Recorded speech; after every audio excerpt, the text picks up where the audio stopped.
noite, boa noite. Boa noite, pessoal. Boa noite, Paulo. Olá. Estamos aqui de novo. É a primeira vez que isso vai acontecer, viu, Paulo? Uma parte 2 dessa aula live, que é a aula da pós-prêmio em processo civil, que eu coordeno na Faculdade Baiana de Direito, juntamente com Paulo Assarno Braga.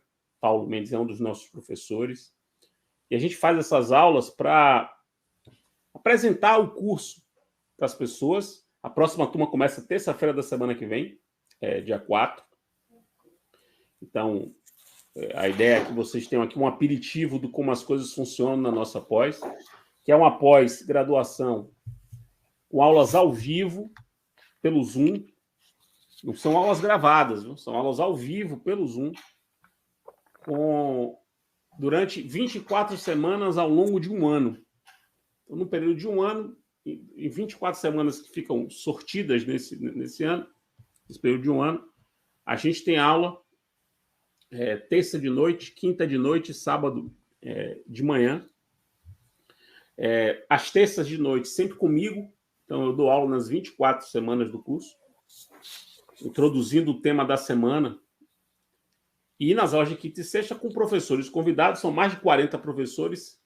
Todos eles vêm para falar da sua especialidade, como é o caso de Paulo Mendes, que é professor do IDP em Brasília, é mestre e doutor em Direito pela Federal do Rio Grande do Sul e procurador da Fazenda Nacional, com atuação específica no Supremo Tribunal Federal. É ele que coordena o contencioso não é pouca coisa, não.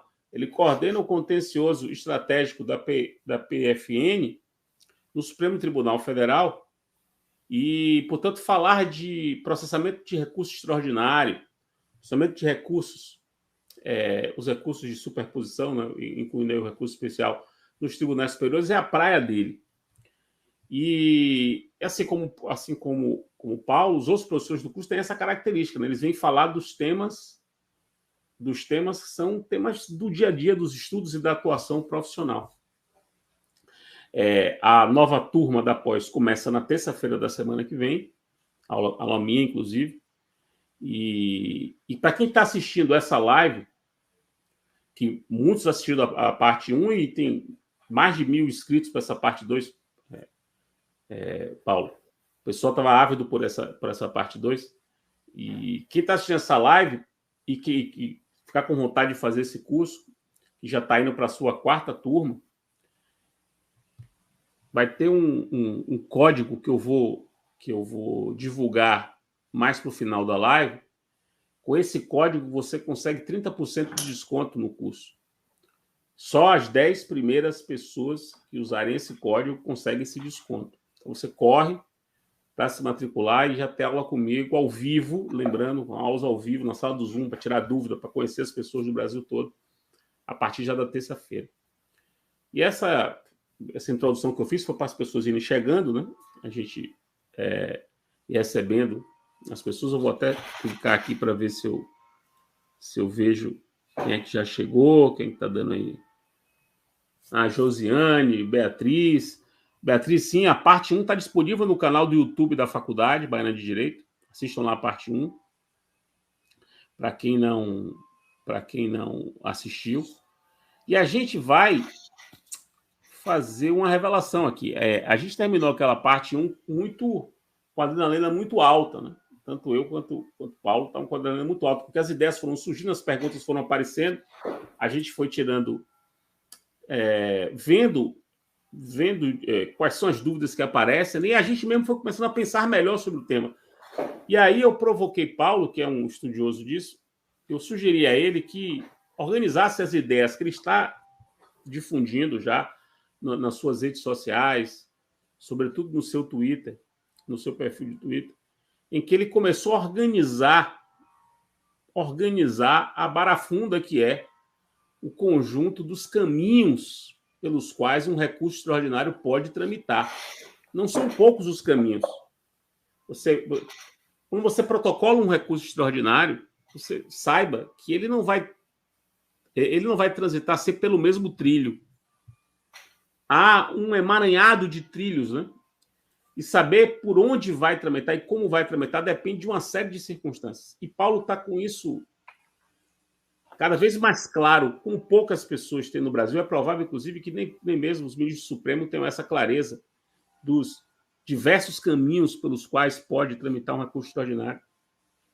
E aí eu provoquei Paulo e ele organizou um infográfico desses 3 semanas aí, organizou um infográfico que vai apresentar pela primeira vez aqui para vocês. Vai ser o debut desse produto intelectual de Paulo Mendes, para a gente, inclusive, romper a equivocada ideia de que juristas só podem produzir intelectualmente artigos ou livros ou monografias.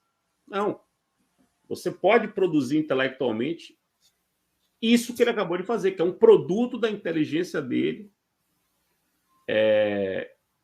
que não é fácil de se fazer, não é fácil de se pensar, e que ele está divulgando aqui hoje, depois ele vai divulgar nas redes sociais dele, e vai para o mundo, com a assinatura dele e com esse registro ao vivo que nós estamos fazendo, Paulo, até para fins de proteção dos seus direitos autorais, né, dessa live ao vivo. Quer dizer, essa live ao vivo é um pleonasmo, né?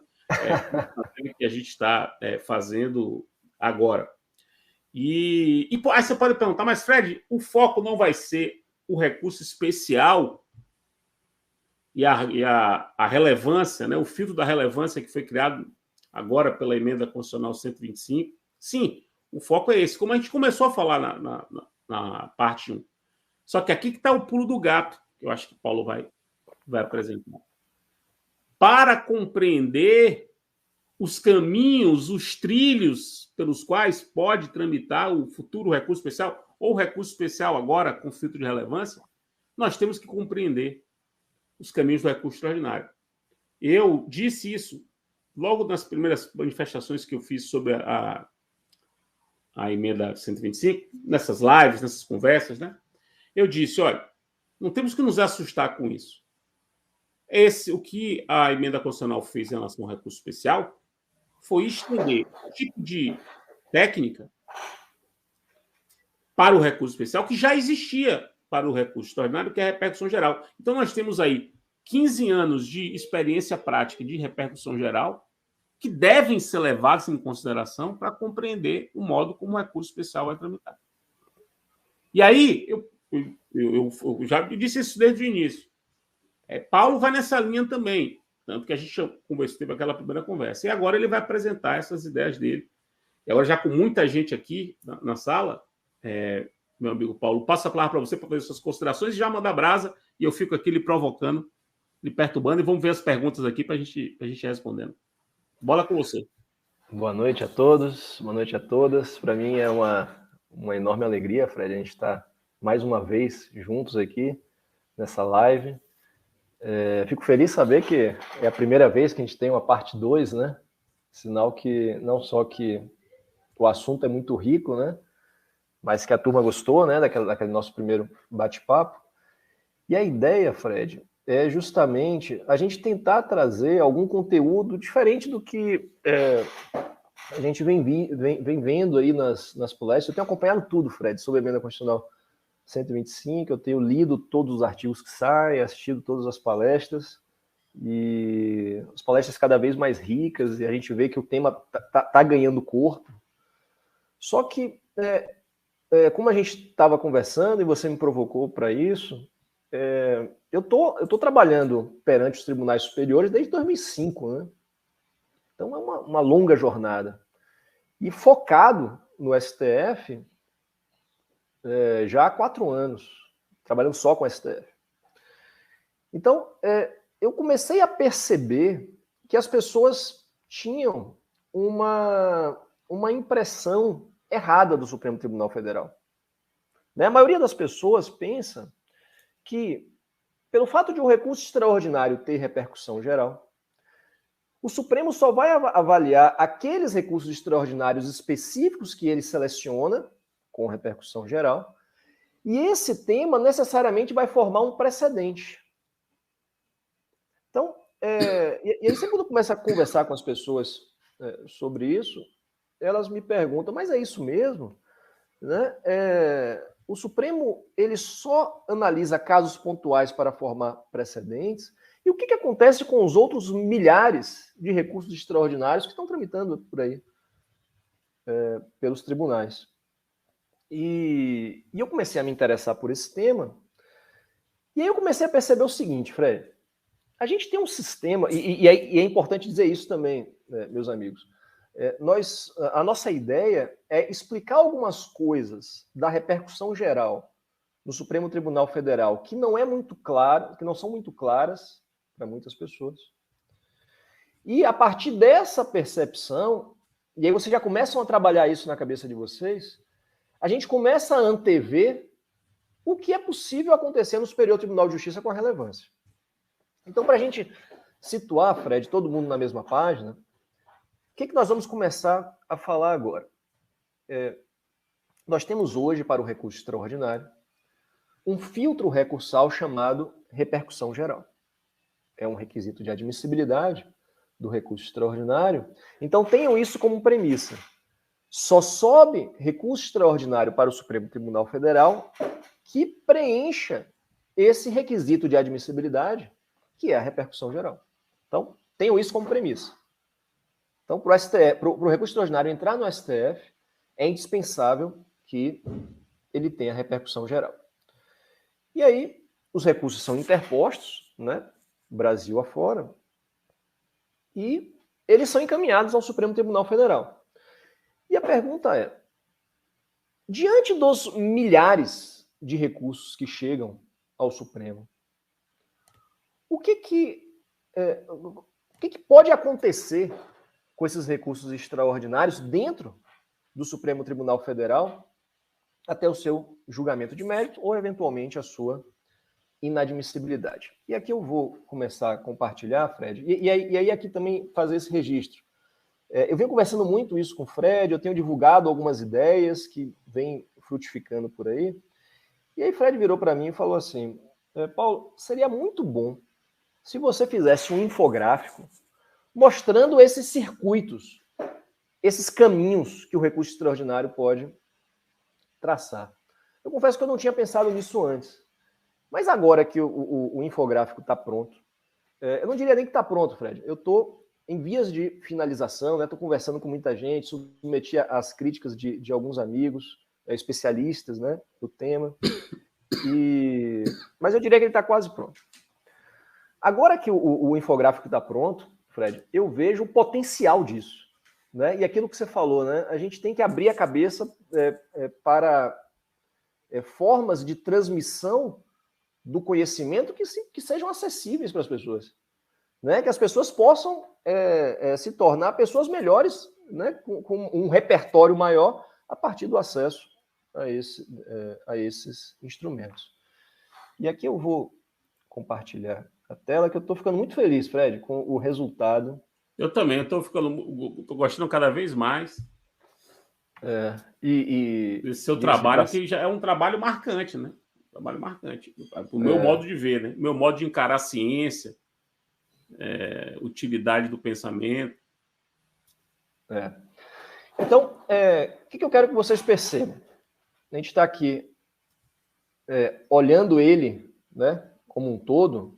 Eu sei que está difícil de ver, mas eu vou dar um zoom aqui para a gente enxergar melhor. O que é isso que vocês estão vendo? Vocês estão vendo aqui as várias possibilidades que o recurso extraordinário pode trilhar. Nesse lado aqui, a gente vai ver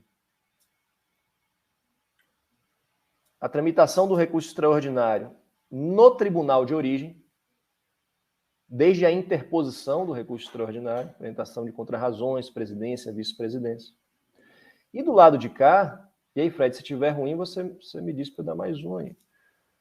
Do lado de cá, a gente tem os caminhos possíveis no Supremo Tribunal Federal. E aí a gente começa a enxergar essas possibilidades. Se nós olharmos aqui, ó, em primeiro lugar, quando a gente fala de repercussão geral no Supremo Tribunal Federal, por que a repercussão geral tem sido tão importante para o Supremo Tribunal Federal? Porque ela tem auxiliado a definição de temas para que parem de subir recursos extraordinários ao Supremo. E como é que o Supremo conseguiu isso? Aproximando o requisito de admissibilidade da repercussão geral à técnica de formação de precedentes. Então, isso é fundamental para a relevância, inclusive. É importante, meus amigos, que o requisito da relevância que está sendo criado para o recurso especial, ele seja aproximado das técnicas de formação de precedente para quê? Para, a partir do momento que o STJ disser que esse tema não tem relevância, essa decisão, a princípio, tem uma eficácia expansiva. Essa decisão impeça a subida de novos recursos que tratam do mesmo tema para o STJ. E aqui é exatamente o que acontece com a repercussão geral. Vejam aqui. Quando o recurso extraordinário é interposto, apresentadas contrarrazões, vai para a vice-presidência do tribunal, presidência do tribunal local, nós temos várias possibilidades para esse recurso extraordinário. Se ele for admitido, ele é mandado para o STF. O tribunal de origem pode considerá-lo representativo da controvérsia, se ainda não tem tese no STF, e manda para o STF. Mas o que mais me interessa é isso aqui, ó. O 4. Vejam essa possibilidade. Recurso inadmitido com fundamento em precedente vinculante de repercussão geral. O que é isso?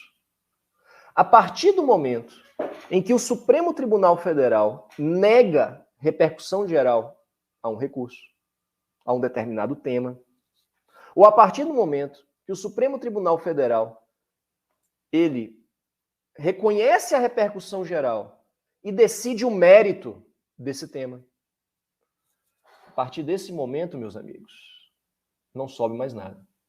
Olhem isso aqui. O recurso é inadmitido na origem. E o único recurso que nós temos à nossa disposição é o agravo interno para o próprio tribunal local. Vejam que não vai para o STF. Então, essa é uma das possibilidades, ao meu ver, mais valiosas desses filtros. Que a partir do momento que o STF decide um tema, seja para negar a repercussão geral, seja reconhecendo a repercussão geral e formando um precedente vinculante, fecham-se as portas do Supremo Tribunal Federal. E ele começa a inadmitir os recursos. E contra essa inadmissibilidade, o único recurso cabível é o agravo interno para o próprio tribunal. E aí a gente tem outras possibilidades aqui, né? Se o tribunal de origem ele julgou contrariamente ao STF, e aqui a gente está aqui em 5, o que acontece? O seu recurso extraordinário já interposto vai retornar para a turma para que ela possa se retratar ou não, de acordo com o entendimento do STF, e só vai subir ao STF se não houver retratação. Se não houver retratação. Se não houver retratação, ele sobe para o Supremo Tribunal Federal. Se o tema já tiver afetado no STF a repercussão geral, a sistemática de repercussão geral, ele fica sobrestado na origem, aguardando a definição pelo Supremo Tribunal Federal. Então, eu não quero me demorar muito nessa parte, que é uma parte que eu acho que é mais conhecida pelas pessoas, mas qual é a minha ideia de fazer essa exposição inicial? Vocês perceberem como é valiosa a proposta de nós aproximarmos o requisito de admissibilidade da repercussão geral com essa técnica de formação de precedente. O STF decidiu sobre aquele tema, forma precedente, não sobe mais nada. Então, isso vai trazer um ganho enorme de gestão de processos no Brasil, um ganho enorme de cognoscibilidade do direito. O que eu quero dizer com isso? Nós vamos saber melhor qual é o direito vigente, porque o STF deu a última palavra, e essa última palavra vai ser aplicada a todos os casos. Então, nós vamos ter mais isonomia, mais segurança jurídica. Essa é a ideia geral. E aí, Prédio, eu te pergunto, quer fazer alguma observação sobre essa? Vixe, acho que eu fiz uma bobagem. Não, eu quero só uma observação aqui. Pessoal, volta aqui um pouquinho para poder mostrar. O pessoal percebeu o seguinte, aqui no caminho 6, no caminho 6, o sujeito entra com recurso extraordinário e aquilo que ele discute no recurso extraordinário já está afetado pelo Supremo. Aí está aqui dito, sobresta o recurso extraordinário. Ele vai ficar sobrestado até quando? Até o Supremo decidir. O Supremo decidindo, aí vai para 4 ou 5. Aí vai para 4 ou 5. Então, porque ou o Supremo decide de um jeito que seu recurso é contrário ao que o Supremo decidiu, aí vai para 4, ou o Supremo decide de um jeito em que o seu recurso está em conformidade com o que o Supremo disse. Portanto, aí vai para 5. Então, 6 é o sobrestamento para poder pegar 4 ou 5 depois. Não sei como daria para fazer colocar essa informação aí no. De repente a gente coloca nesse próprio quadrado do sobrestamento, né? Aí vai ser. O próximo caminho vai ser 4 ou 5, a depender do julgamento do Supremo, né? Uma boa, Fred. Vou incluir isso. E eu acho também que vale nos losangos das opções 1, 2, 3, 4, a gente colocar um parêntese ao final com a previsão do artigo, né? 1030, inciso 1, para poder ficar simétrico com as outras previsões, em que já em outros losangos você coloca o dispositivo, né, correspondente. Sim. Também ajuda mais ainda. Porque aí, o que é que as pessoas têm que entender disso aqui? Isso aqui é um mapa. Isso é a cartografia. Na verdade, parece mais um mapa hidrográfico, né? Porque parece dutos, né? Os dutos, os rios, né? Os canais pelos quais o recurso vai tramitar. Aí, passada essa fase perante o tribunal local e o recurso subindo, chegando ao Supremo, por algum desses meios aí pelos quais vai chegar, veja que há caminhos que levam ele ao Supremo, aí chegou no Supremo, vai para a presidência do Supremo. Chega na presidência do Supremo, e aí Paulo vai explicar, diminui um pouquinho o zoom, Paulo, só para mostrar uma coisa para o pessoal. Chegando na presidência do Supremo, perceba, haverá 5 caminhos. Aqui, vocês conseguem perceber aqui, 5 caminhos. 1, 2, 3, 4, 5. Ou seja, há 8 caminhos possíveis do recurso extraordinário no tribunal local, perante o presidente do tribunal local, e se por acaso você conseguir fazer com que o seu recurso extraordinário chegue ao Supremo, lá ele vai ter 5 trilhos possíveis, cada um levando a uma situação. Aí Paulo vai explicar agora esses 5 caminhos possíveis. Isso aqui é uma grande contribuição de Paulo, eu acho. É isso aqui. Eu acho que a doutrina já tinha examinado algo dos caminhos no presidente do tribunal local. Essa visualização, por conta do 1030, já era uma visualização que estava mais madura. Agora, a visualização, quando se chega ao Supremo, a minha impressão de que não era algo muito maduro na doutrina brasileira. E que você está conseguindo revelar. Eu acho que com isso aí, você cria item de livro. Não sei se o que é criar item de livro. Vai ter, assim como tem o item de livro 1030 do CPC, que é dedicado a essa primeira parte aqui, vou chamar coluna da esquerda desse infográfico, agora a gente vai ter que ter um item do livro dedicado a essa coluna da direita, que é o recurso extraordinário chegando e apresentando os seus caminhos para isso. Vamos ver o que você tem a dizer sobre isso aí. Até porque, Fred, a doutrina precisa se dedicar a isso aqui, né? Precisa, claro. Só quem cuida disso aqui é o Supremo Tribunal Federal, no seu regimento interno, né, na prática. E aqui, a partir do momento que a gente começa a jogar luzes para isso, a gente vai começar a ver a doutrina trabalhar esse tema. E aí, meus amigos, o que me parece fundamental inicialmente é a gente perceber o seguinte, voltando àquela ideia que eu tinha falado. A gente tinha a noção de que chegava um recurso extraordinário no Supremo, era afetado esse tema, e formava um precedente, e o Supremo apreciava casos pontuais de repercussão geral. Só que não é isso que acontece na prática. Por dia, meus caros, chegam centenas de recursos extraordinários ao Supremo. Centenas. E esses recursos extraordinários, a grande maioria deles fica aqui. A grande maioria desses recursos extraordinários são inadmitidos pela presidência do Supremo Tribunal Federal. Caminho 1. maioria. Caminho 1. Caminho 1. Ó, o pessoal perguntando se vai ter acesso a esse infográfico. Como o Paulo disse no início da exposição dele, ele está arrematando, percebeu que já está quase tudo pronto. E uma vez arrematado, ele vai divulgar nas redes sociais dele. Sigam ele no Twitter, sigam ele no Instagram. Ele vai divulgar. Eu também. Uma vez ele divulgando, eu vou divulgar nas minhas redes sociais, vou divulgar no Megafone, vou divulgar para os meus alunos. A ideia dele, pelo que eu pude entender, é que divulgue mesmo. Divulgue Exatamente. mesmo. Não é isso, Paulo? Essa é a ideia. Minha ideia é que esse tema aqui seja conhecido e seja debatido.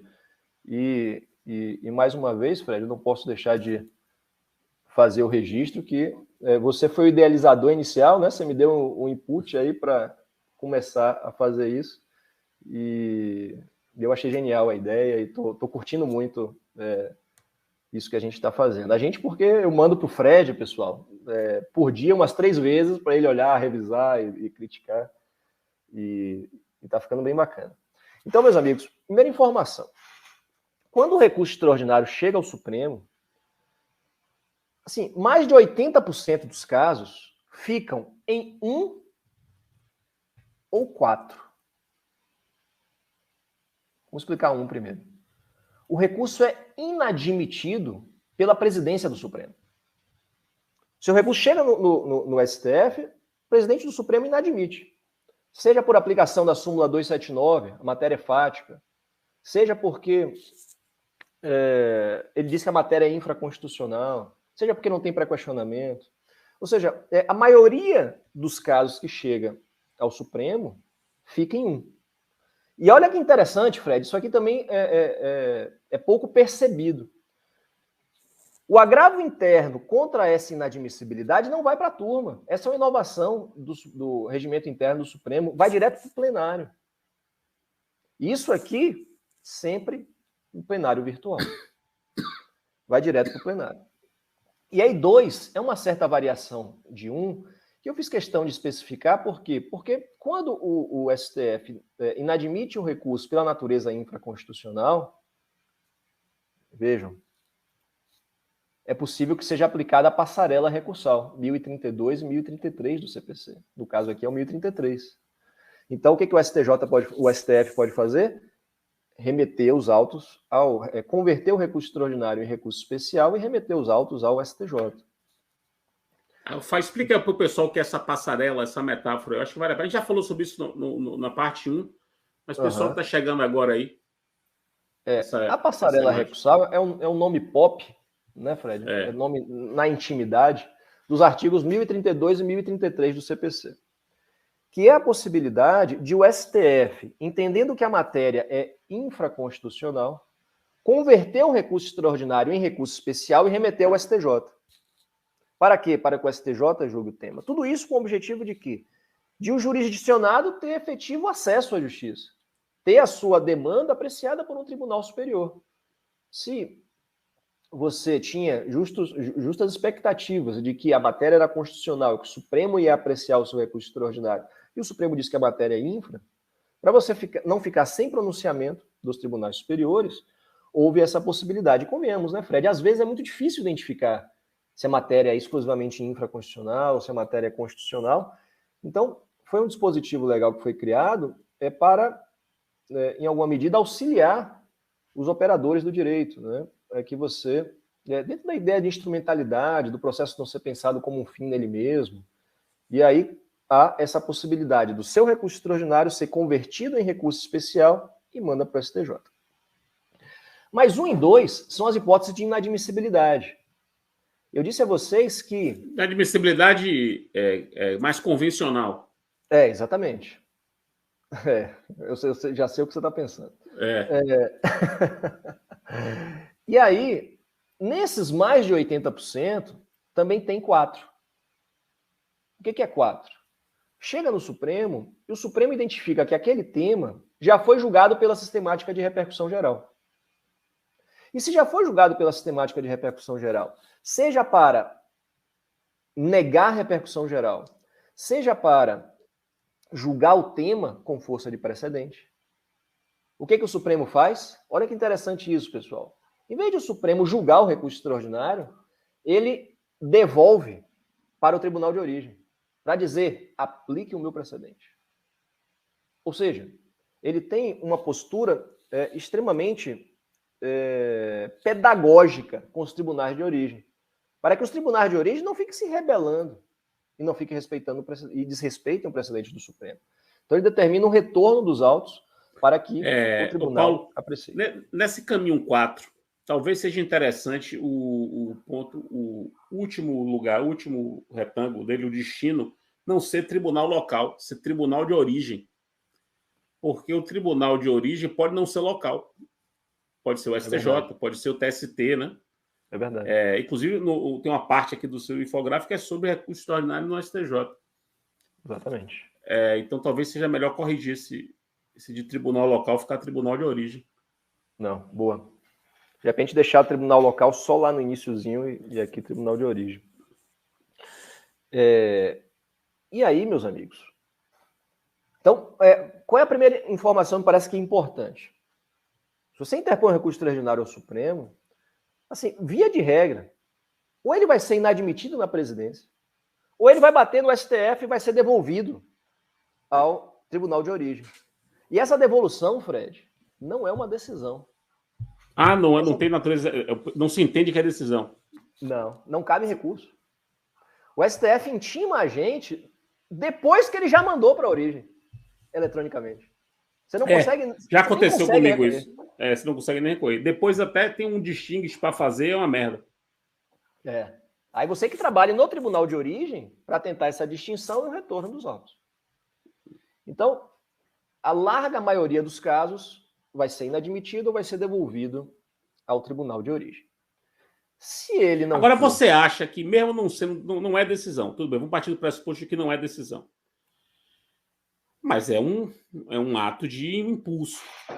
Vamos chamar de ato de impulso não decisório. Um erro material, você pode fazer um pedido de correção do erro material para ele retomar. Não vejo problema para isso. Você vê algum problema para isso? Não vejo problema algum. O problema é prático mais, Fred. Mais prático. Né? Porque o Supremo ele devolve o processo para a origem antes de te intimar. Quando você é intimado, já foi. Já foi. E aí você não consegue nem mais ter acesso ao sistema para peticionar. Entendi. Eu até tenho um caminho que eu faço por meio de uma petição autônoma no STF, como se fosse um incidente próprio, mas o STF simplesmente devolve a sua petição dizendo, olha, a jurisdição já acabou aqui no STF, peça na origem. Então, eu concordo com você, a gente poderia até conversar sobre a natureza decisória dessa manifestação.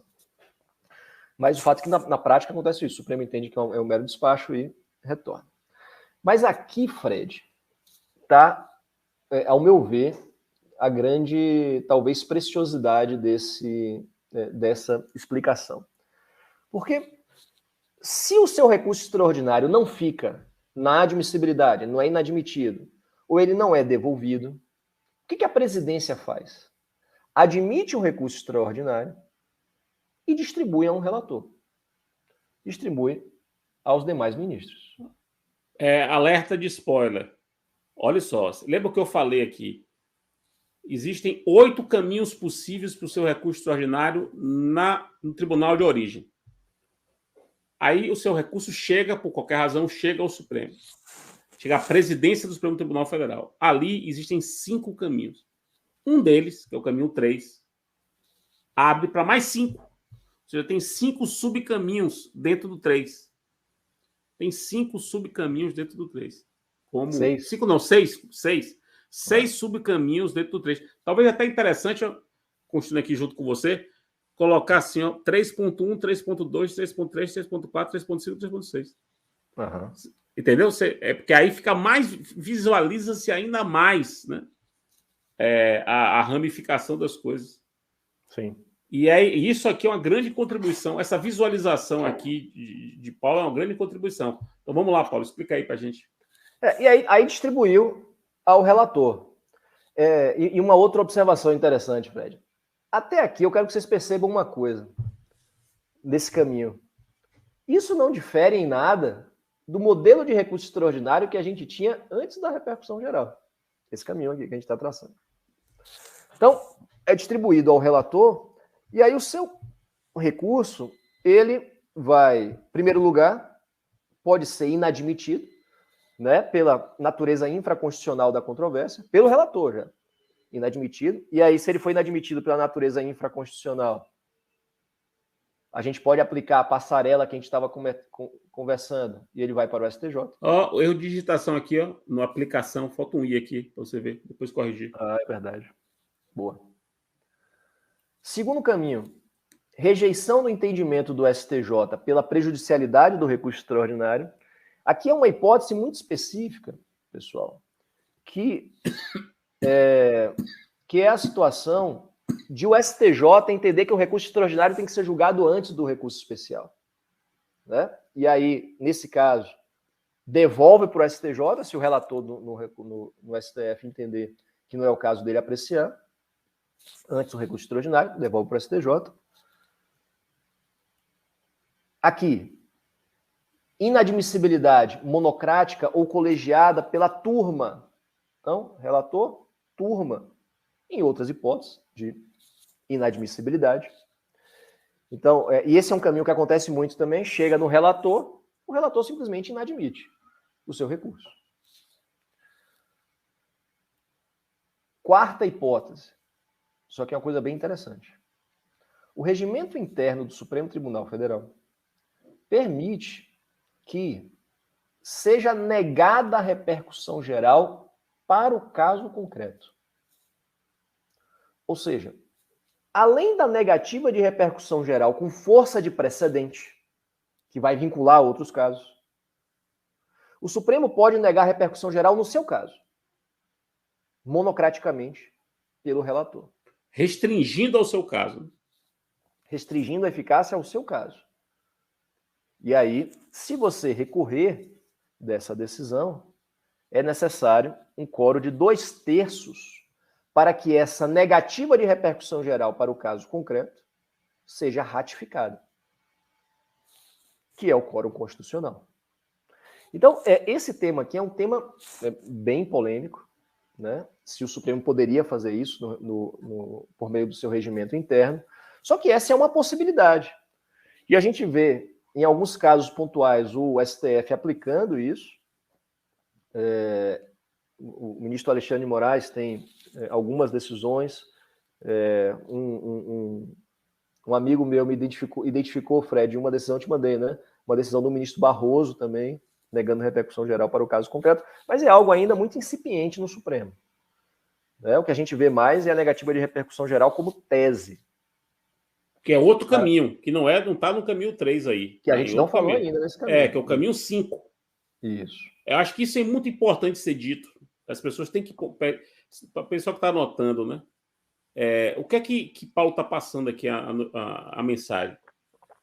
Que decisão negativa de repercussão geral no Supremo nem sempre é uma decisão que é precedente obrigatório. Nem sempre ela vai fazer aquele efeito de impedir a subida do recurso ainda no tribunal de origem, naquela primeira parte da aula. Há um tipo de decisão negativa de repercussão geral que é feita só para o caso. Ou seja, o que o Supremo faz com isso? O Supremo diz assim, olha, entendo que não há repercussão geral, mas isso não quer dizer que eu não possa rever esse posicionamento em outro momento. Pode ser que em um outro momento eu entenda que essa mesma questão agora passaria a ter repercussão geral. Então, o que ele faz? Ele nega a repercussão geral apenas para aquele caso. É uma redução da eficácia da negativa de repercussão geral. Por isso que o caminho é esse aqui. Ó. Não vai lá para o plenário virtual, é uma outra coisa. É uma outra coisa. É muito importante essa percepção. E aí, o quinto caminho, e esse aqui não é à toa que está destacado. É possível, meus amigos, que o Supremo Tribunal Federal julgue o mérito do seu recurso extraordinário ou monocraticamente, ou nas turmas do STF, sem formação de precedente vinculante. Isso, Fred, é algo que a maioria das pessoas não sabe que existe. Nem lembra que existe. Nem lembra que existe, porque o que se pensa é, se o mérito é apreciado pelo Supremo, nós temos uma tese, um precedente vinculante. com essa apreciação. E eu quero muito jogar luzes para isso, meus caros. Como eu disse a vocês, tem uma grande leva de recursos extraordinários hoje que são julgados pelas turmas, sem formação de precedente. Na minha prática, Fred, no meu dia a dia, uma das coisas que eu faço, sabe o que é? Ficar atento para as turmas. Se eu vejo que nas turmas tem um tema que está sendo muito decidido, eu começo a pedir ao tribunal que afete esse tema para a formação de precedente. Então, eu quero que vocês prestem muita atenção nisso aqui, nessa possibilidade. Então, o recurso extraordinário chega, é possível que ele seja distribuído a um relator e ele seja levado para a turma e seja apreciado o mérito. E é exatamente nesses casos que vai ser possível a interposição de embargo de divergência para o plenário. E hoje são julgados vários embargos de divergência no plenário. É exatamente nessa hipótese. E, por fim, o relator pode também identificar que o tema já foi julgado pelo regime da repercussão geral. Já tem tema definido pelo STF pelo regime da repercussão geral. Nesse caso, da mesma forma que a gente falou antes, que o presidente faz, determina a devolução para o tribunal de origem. Aqui eu coloquei tribunal de origem, tá vendo? Para aplicação do precedente vinculante. Então, esses são os caminhos que o relator pode adotar no seu recurso extraordinário. E aí, o que a gente viu agora? A gente viu até agora isso que eu venho chamando, Fred, do procedimento comum no Supremo Tribunal Federal. Quando o seu recurso chega no Supremo Tribunal Federal, ele pode adotar um procedimento comum. Esse procedimento comum envolve todas essas 4 hipóteses. 4 caminhos aí, né? Esses 4 caminhos, esses 4 circuitos. Ele é inadmitido pela natureza infra, ele é admitido, vai para o relator com todas essas possibilidades, ou ele é devolvido para a origem. Então, essa é uma possibilidade. A outra possibilidade é esse destaque que nós temos aqui em preto. É o julgamento pelo regime da repercussão geral. E aqui requer uma explicação. Meus caros, quando o Supremo começou a trabalhar a repercussão geral, ele viu inicialmente como simplesmente um requisito de admissibilidade. Eu posso filtrar ele pode... eu posso negar o acesso ao Supremo Tribunal Federal pela falta de repercussão geral. Mas ele começou a perceber que isso não ia reduzir significativamente a quantidade de processos no Supremo. E foi aquilo que a gente estava conversando. Ele começou a aproximar o requisito da repercussão geral à técnica de formação de precedente. E aqui o que eu quero dizer para vocês? O Supremo Tribunal Federal não utiliza a nomenclatura recurso extraordinário repetitivo. Essa é uma curiosidade muito interessante do nosso sistema, né, Fred? Porque se a gente for lá no 927, o artigo 927 do CPC trata dos pronunciamentos dos tribunais que são vinculantes ou que são persuasivos, a depender da corrente doutrinária que você adote. E lá tem como pronunciamento vinculante o recurso extraordinário repetitivo. Só que vocês não vão ouvir falar de recurso extraordinário repetitivo no Supremo Tribunal Federal. Eles simplesmente não adotam essa nomenclatura. A técnica de formação de precedente no Supremo Tribunal Federal é denominada julgamento pelo regime da repercussão geral. E por isso que eu costumo dizer, Fred, que a repercussão geral ela acabou tendo uma polissemia no STF, né? Duplo sentido. A repercussão geral, ora, é vista como requisito de admissibilidade, ora, ela é chamada pelo Supremo como técnica de julgamento. Isso, para mim, é fundamental a gente perceber. Porque todo recurso extraordinário que chega ao Supremo tem que ter repercussão geral, requisito de admissibilidade. Tudo que a gente viu até agora. Esse recurso extraordinário, o Supremo está entendendo que eles têm repercussão geral, porque senão nem julgava. Então, todo recurso que chega ao Supremo tem que ter repercussão geral. Mas nem todo recurso que chega ao Supremo é submetido à técnica de formação de precedente, que o Supremo chama de julgamento pelo regime da repercussão geral. Contanto que você mostrou o caminho 3, a possibilidade de julgamento de mérito do recurso que não forme precedente obrigatório. O caminho 3 aí, pintado de cinza escuro, né? De grafite. Exatamente. Tem repercussão. Agora, interessante.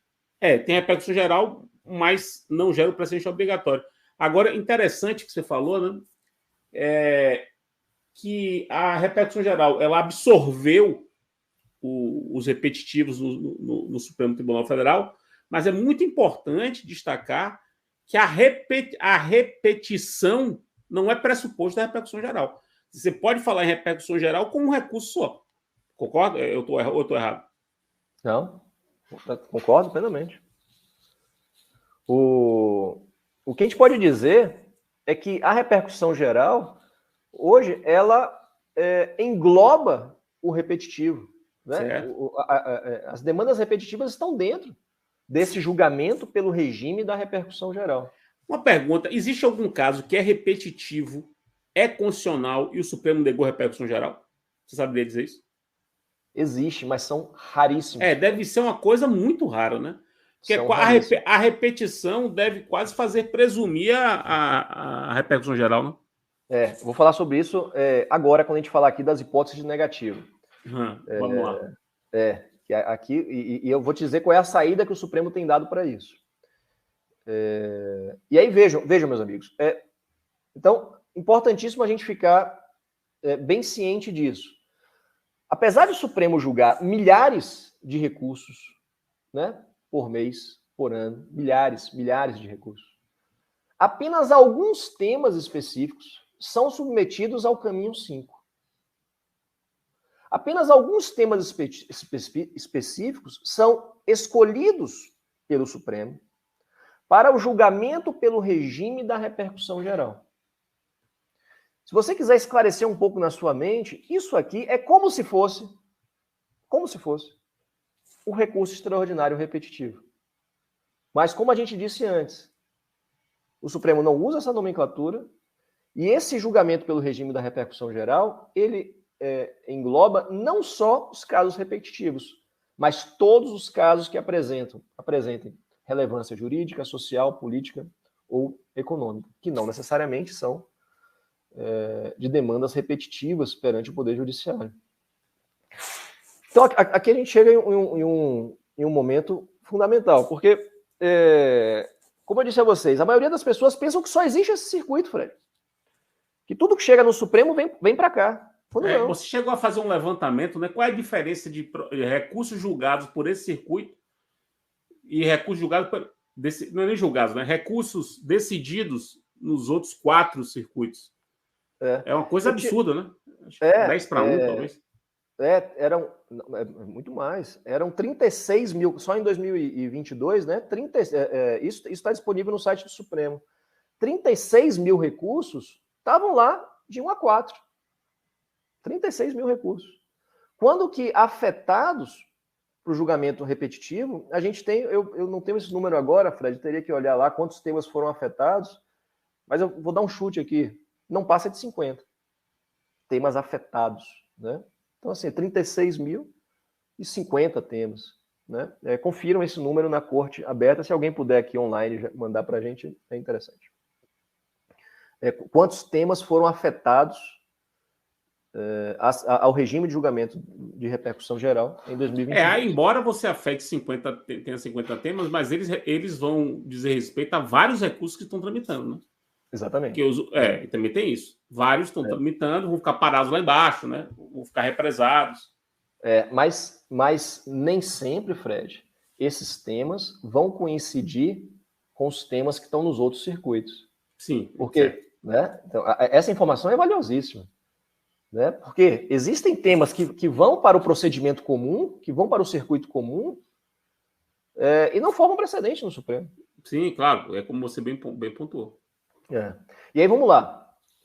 Se entra nesse circuito aqui, julgamento pelo regime da repercussão geral, o que acontece? O tema é escolhido, o seu recurso foi escolhido como representativo da controvérsia, ele vai para o plenário virtual, que é um plenário virtual de 20 dias.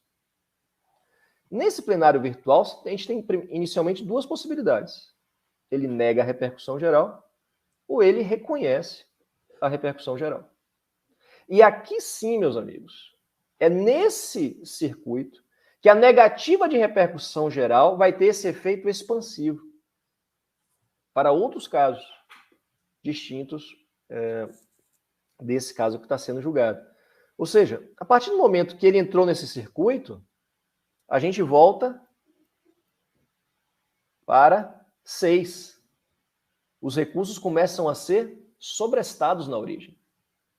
Entrou nesse circuito, começa o sobrestamento na origem. E aí, duas possibilidades. Negativa de repercussão geral, e aqui uma peculiaridade interessante, o Supremo ele pode negar a repercussão geral, seja pela irrelevância política, social, jurídico-econômica do tema, ele entende que não é relevante, ou pela natureza infraconstitucional da controvérsia. E aqui está o ponto que eu queria dizer para você, Fred. O que o Supremo faz hoje, em regra? Quando ele vê que um caso é muito repetitivo e ele não quer apreciar, ele quer fechar as portas do tribunal. Ele nega a repercussão geral pela natureza infraconstitucional. Hoje, mais de 90% dos casos, a negativa de repercussão geral é pela natureza infraconstitucional. E aí é curioso isso, né? Porque, rigorosamente, não deveria nem ser discutida a repercussão geral aí, né?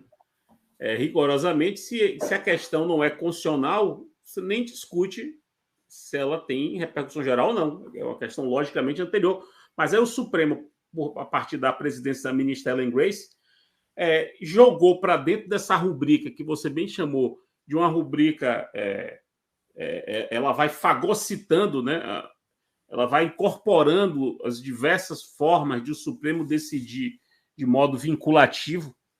Então, repercussão geral acabou, por metonímia, nesse sentido, se transformando no modo como o Supremo dá precedentes obrigatórios, quer ou não isso diga respeito à discussão sobre se a questão constitucional é ou não geral, né? Repercute ou não genericamente.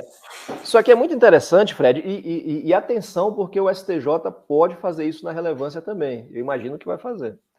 O que o Supremo fez aqui? O Supremo queria fechar as portas dele quando ele entendesse que a matéria não era dele, é do STJ. Aí o que ele fez? Ele atribuiu os efeitos da negativa de repercussão geral ao juízo sobre a natureza infraconstitucional da controvérsia. Ou seja, criou-se um precedente sobre o requisito de admissibilidade da natureza infraconstitucional. É isso que o Supremo faz. Ele atribui os efeitos da negativa de repercussão geral ao reconhecimento da natureza infraconstitucional da controvérsia. E o que ele consegue com isso? Evitar que subam novos casos sobre esse mesmo tema para o STF.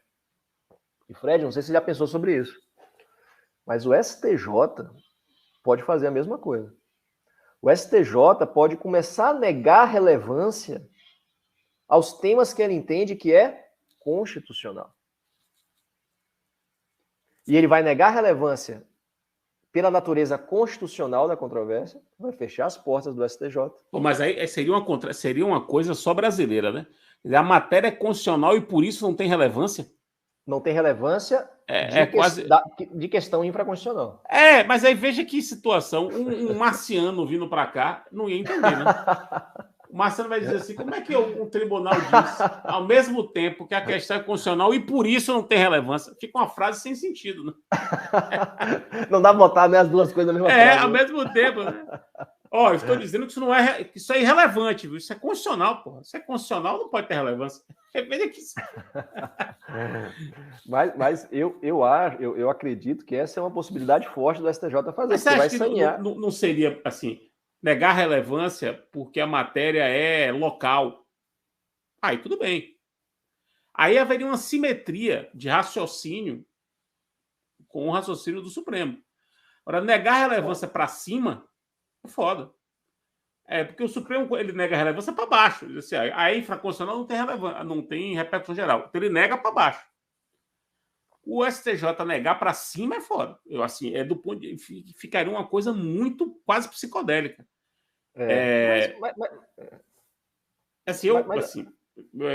Feita essa crítica. Agora, se ele disser assim, ó, não tem relevância para fim de RESP, porque a matéria é local, beleza. Aí faz sentido aplicar simetricamente, numa regra de 3, né? Para o STJ que o Supremo fez. Eu entendi seu ponto, mas pense no seguinte, o que o STJ vai dizer é que a discussão infraconstitucional não é relevante porque o tema é constitucional. Não, deu para melhorar um pouquinho? Não, porque aí o STJ não diria isso, né? Porque o STJ não diria que é infraconstitucional, ele diria que é constitucional. Não, ele diria... não tem relevância a discussão infraconstitucional? Não, é discussão porque constitucional. Porque o tema é constitucional. Não tem relevância a discussão constitucional. Não. Veja o que eu estou dizendo. Ele está negando relevância a uma discussão, certo? A um tema. Por que ele está negando? Por que ele está negando relevância? Porque ele está dizendo assim, olha, eu não tenho que ficar discutindo a interpretação da lei federal aqui. Isso é irrelevante, porque a discussão é exclusivamente constitucional. E por conta disso, STF julga. Então aí a irrelevância não é da questão constitucional. Exatamente. Mas aí o problema é o seguinte, não é disso que se trata, né? É uma subversão da linguagem muito grande, porque eu entro com um recurso especial para discutir, alegando uma matéria federal. Aí ele diz, não, você alegou uma matéria federal, mas essa matéria não é federal, essa matéria é constitucional. E aí isso é irrelevante, então eu vou pelo filtro da relevância disso. É muito estranho. Eu acho que é uma forçação linguística que... Porra, você pode dizer o seguinte, ó, decisão do STJ que entende que a matéria é constitucional, é precedente obrigatório e vai obstar, pronto. Não precisa dizer que isso é por falta de relevância e tal. Não precisa dizer isso. É isso aí. Mas eu vou vaticinar aqui. O STJ vai fazer isso pelo filtro da relevância. Vamos aguardar, na minha opinião. Não, você está dizendo, bicho, você é nosso Nostradamus. Você é nosso profeta. É nosso profeta. Vamos ver. Ó, só para lembrar aqui uma coisa, pessoal, estamos já quase uma hora de live. Estamos acabando. Que isso aqui é uma live da pós-prêmio de processo civil, pessoal. Vocês perceberam o que significa essas aulas, com aula ao vivo, com pergunta, com professores do Quilate de Paulo Mendes. E todo mundo que estiver assistindo essa live, estiver inscrito nessa live e quiser começar após comigo, que vai ser terça-feira da semana que vem, dia 4 de outubro de 2022, começa a 4ª turma, aula comigo, inclusive. Os 10 primeiros que se matricularem, se valendo do seguinte código, da seguinte senha, processo 30. Processo 30. O código é processo 30. Esse código, processo 30, dará 30% de desconto na matrícula da 4ª turma que começa semana que vem. É só para as 10 primeiras pessoas. Então, o código é esse, processo 30% de desconto. Vem assistir a aula comigo. Aula comigo em 24 semanas. São 72 encontros ao longo de um ano. Dos 72 encontros ao longo de um ano, eu dou 24. Isso não acontece. Isso nunca aconteceu nada parecido com isso. Aulas ao vivo. E nos outros 48 encontros, a gente tem mais de 40 professores do Brasil todo dando aula com suas especialidades. Um deles, meu amigo Paulo Mendes. Paulo, vamos arrematar aí a sua... Vamos. Faça agora seu vaticínio, sua profecia sobre de que modo esse seu infográfico vai repercutir no RESP, né? No RESP. Vamos lá. Então, a gente viu aqui esses possíveis caminhos. Algumas observações que me parecem interessantes. Quando se fala em relevância no STJ, as pessoas estão dizendo por aí, vai fechar as portas do Superior Tribunal de Justiça, não sobe mais nada. Então, se a gente olhar a experiência do STF, não foi isso que aconteceu. Se a relevância for adotada o mesmo modelo que nós temos no recurso extraordinário, nós vamos ter o procedimento comum do recurso extraordinário, que são os caminhos 1, 2, 3 e 4. E alguns temas vão ser afetados à sistemática de formação de precedente.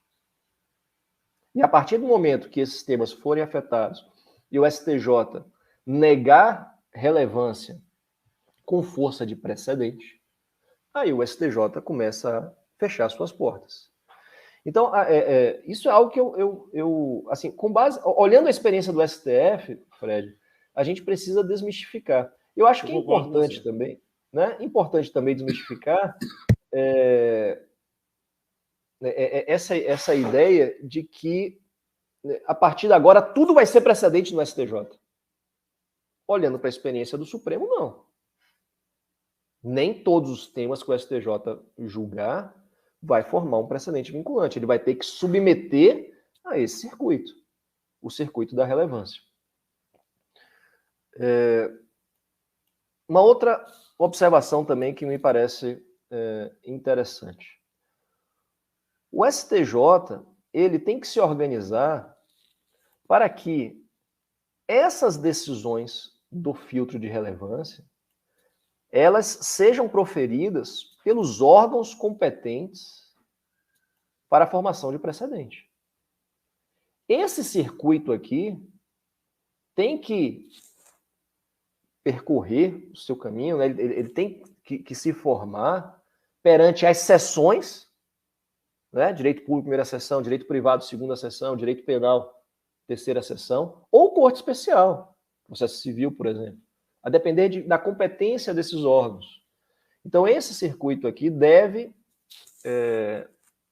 ocorrer perante esses órgãos que têm a força de editar precedentes. E uma última observação, Fred, que me parece também fundamental.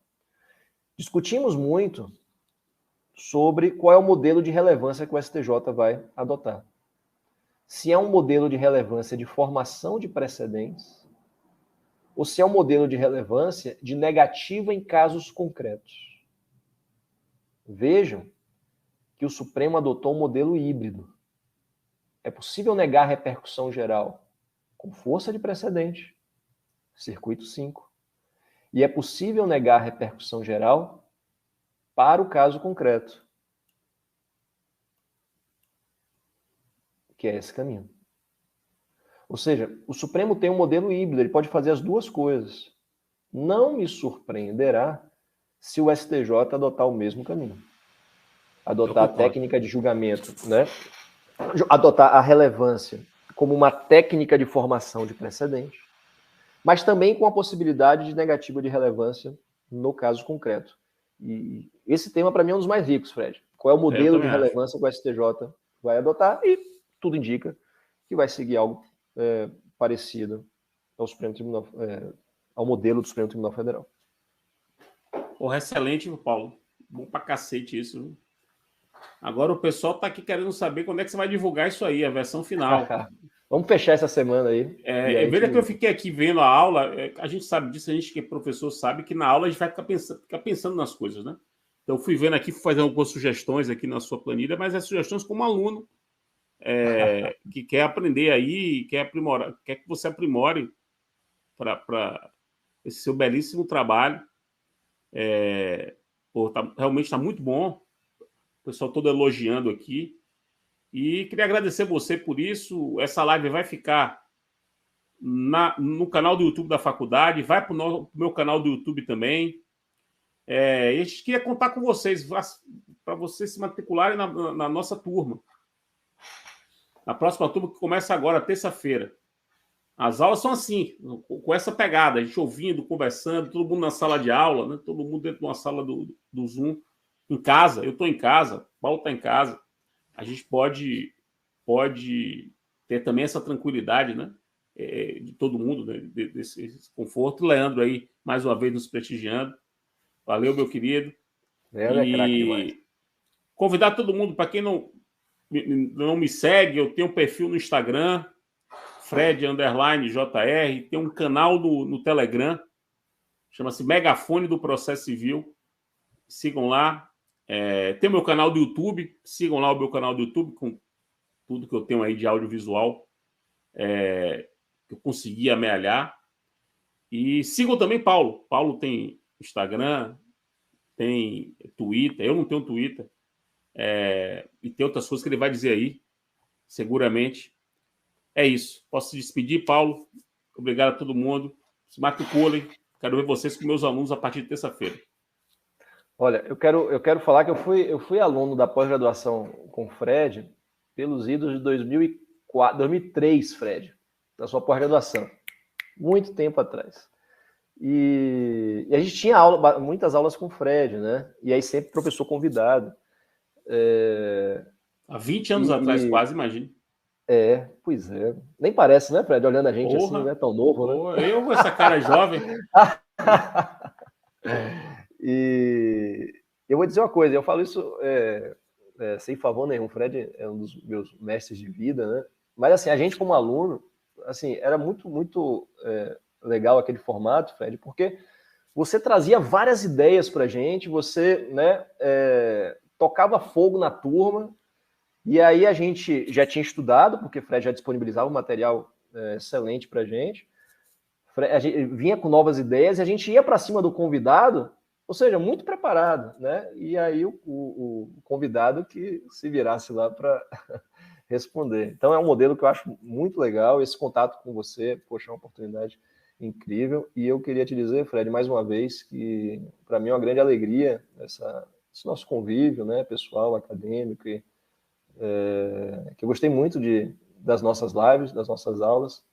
Já fizemos duas sobre esse tema. Esqueci de dizer que você fez pós-doutorado comigo, né? Ele também é pós-doutor pela Universidade Federal da Bahia sob minha supervisão. Ele é mestre-doutor pela Federal do Rio Grande do Sul e pós-doutor aqui pela UFBA sob minha supervisão. Para mim é felicidade. E que saiu esse livrinho aqui, né? Saiu esse livro aí. A Comunidade Brasileira quer a segunda edição e não sai essa segunda edição de jeito nenhum. Vai sair. Então é isso. Valeu, meu querido.